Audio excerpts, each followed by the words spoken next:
सुनो सुनो ये बुद्ध कथा। क्या आप ये मानते हैं कि दुख सत्य है? क्या आप ये भी मानते हैं कि दुख के कारण भी है? हाँ। यदि कारण है तो दुख तो रहेगा, और यदि कारण ही समाप्त हो जाए तो दुख भी लुप्त हो जाएगा। जैसे सूर्य के प्रकाश से अंधेरा। आप सुनी सुनाई बातें नहीं कहते, अपने गहन अनुभव के आधार पर कहते हैं।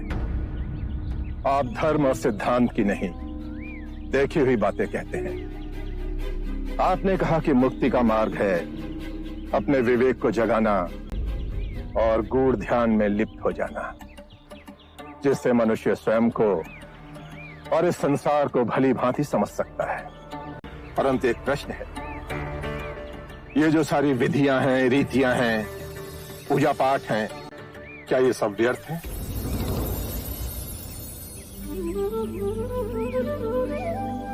यदि कोई व्यक्ति इस नदी के दूसरे किनारे पर जाना चाहे तो वो क्या करे?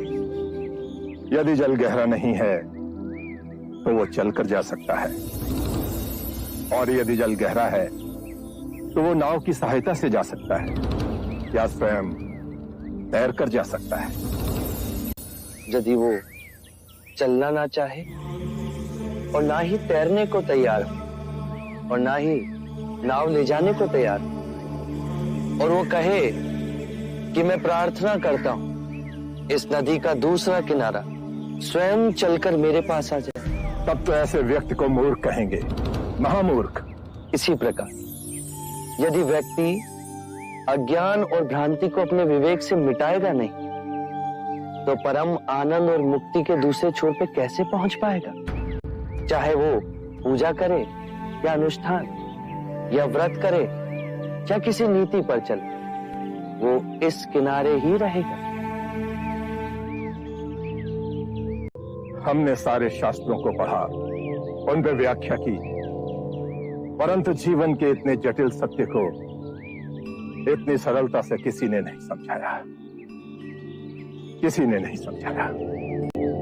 आप इस भटकती मानवता को परम ज्ञान का मार्ग दिखाएंगे। आप करुणा के सागर हो। हे बुद्ध, आप हमें अपना अनुयायी स्वीकार करें। बुद्धं शरणं